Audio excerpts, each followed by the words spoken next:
바이든이 주한미군을 걱정하자 미국을 원망하는 일본.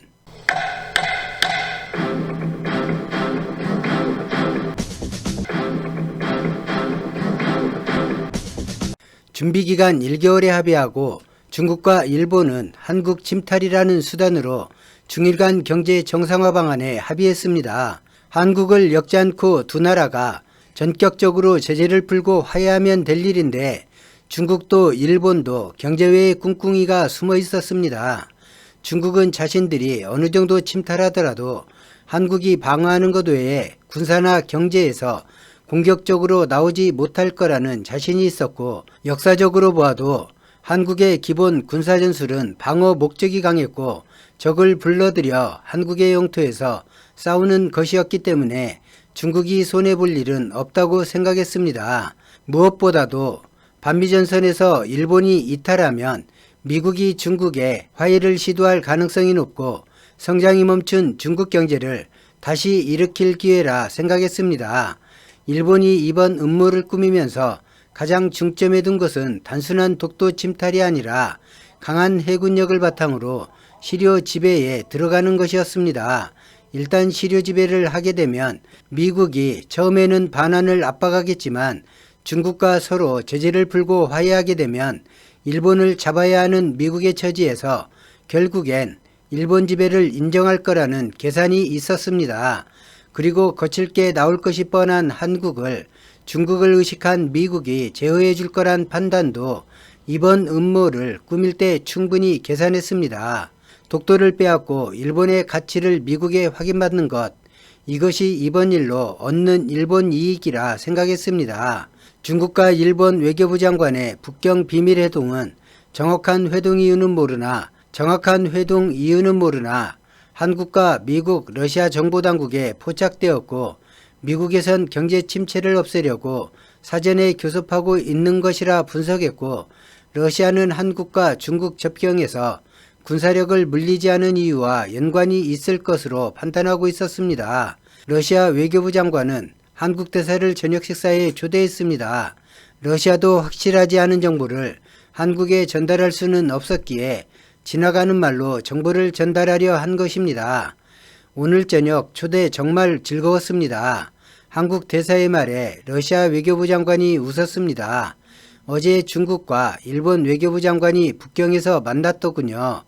그런데 이 친구들이 뭘 숨기려 하는 것인지 수행원도 없이 단독으로 3차례를 만났습니다. 한국 대사는 별말 없이 바라보았습니다. 한국도 알고 있겠죠. 알고는 있습니다만 한국과 연관된 일일까요? 그거야 누구도 알 수 없는 일이죠. 다만 중국이 북한을 도모하려고 집결시킨 군대가 한국 통일 이후 오히려 증강되었는데 그것과 연관이 있지 않을까 그렇게 생각하는 정보기관 쪽 사람도 있더군요. 한국 대사의 표정이 어두워졌습니다. 러시아가 정보를 전달하는 것인데 러시아도 정확한 내용은 모르고 있다 생각을 마친 한국 대사는 러시아 외교부 장관을 보며 고개를 끄덕였습니다. 관사로 돌아온 대사는 정부에 긴급 표시를 하고 러시아 외교부 장관에게 전해들은 내용을 정리해 전통문을 발신했습니다. 접경지역 중국 군대와 연관이 있다. 그 군대와 일본이 무슨 연관이 있을까? 전통문을 받아든 대통령은 보좌관을 바라보았습니다. 뭔가 꾸미고 있는 것은 확실한 듯합니다. 보좌관이 답하자 대통령이 지시했습니다. 국정원장과 국방부 장관, 3군 참모총장을 부르게 아무리 확실한 정보가 아니더라도 접경지 중국군이 연관되어 있다면 낙관적으로 볼 순 없으니까 러시아 정보는 중국군의 움직임인데 중국만이라면 사이가 안 좋은 일본이 비밀리에 만날 이유가 전혀 없는데 말이지. 섬나라 외놈들이 아무래도 뭔가 일을 꾸미는 게 분명해. 보좌관을 내보내고 대통령은 혼자 중얼거렸습니다. CIA 국장으로부터 대면 보고를 받던 바이든은 얼굴이 일그러지는 것을 느꼈습니다. 통일한국이 만들어지는 사건을 미국과 중국이 모의한 것처럼 일본과 중국이 비슷한 모의를 하는 듯하다는 CIA 국장의 말은 바이든의 심기를 몹시 불편하게 했습니다. 이 친구야, 지난 일을 굳이 말할 필요가 있어? 이번 일만 그냥 설명하면 되지. CIA 국장이 웃으며 말했습니다. 당시 국무부의 실수도 있었지만 당시 대통령의 순발력은 대단했지 않습니까? 그나저나 대선이 곧 다가오는데 자칫 미국이 덤터기를 쓸 수도 있습니다. 일본이 미국 동의 없이 뭔가를 한다 생각하는 지구상의 나라는 없으니까요. 바이든의 나이 때문에 여론이 해리스 부통령에게 급속히 쏠린 상태에서 일본발로 동맹 사이의 문제가 불거진다면 미국의 지도력이 도마 위에 오르게 되고 자신이 재선에 도전하는 것을 포함해 누가 나가든 민주당 후보가 어려움에 부닥친다는 건 분명한 일이었습니다. 블링컨이 말했습니다. 모태기에 전화를 해보았는데 경제가 너무 어려워 돌파구를 찾아볼까 하여 만났다는 말을 들었습니다. 대화 내용은 외교상의 문제가 있어 밝히기 어렵다고 전해주지 않았습니다. 바이든이 안보보좌관 제이크 설리번을 보았습니다. 아무래도 펜타곤의 의견이 필요할 것 같습니다.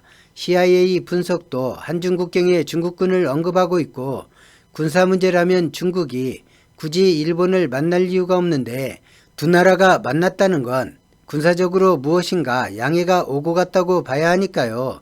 CIA 국장이 말했습니다.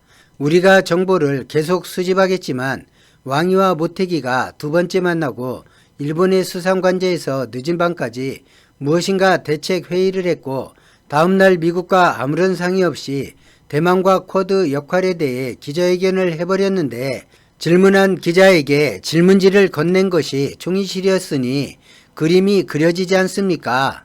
언론에서야 미국이 일본을 앞세워 중국과 화해 분위기를 만들려 한다고 분석하고 있지만 사실 백악관도 뒤통수를 맞은 것이니까요. 펜타곤에 설리번 자네가 좀 다녀와야겠어. 한국도 분명 중일 간 만남을 알고 있을 텐데 아직 공식 비공식 어떤 반응도 없는 걸 보면 한국에서 미국을 의심하는 것일 수도 있고 한번 굴욕을 당했던 주한미군이 이번엔 굴욕으로 끝나지 않을 수도 있거든. 설리번이 나가고 한참 동안 CIA 국장과 바이든의 대화가 이어졌습니다. 고노다로 일본 총리는 해상자위대 사령관을 만나 일본의 계획을 설명하고 필요한 작전을 세우라고 지시했습니다. 단순한 침탈이 아닌 시료 지배를 위한 일이만큼 한국과 대규모 해상전투 가능성까지 만반의 준비를 당부했습니다. 고노다로가 혼자 남자 깊은 생각에 잠겼습니다.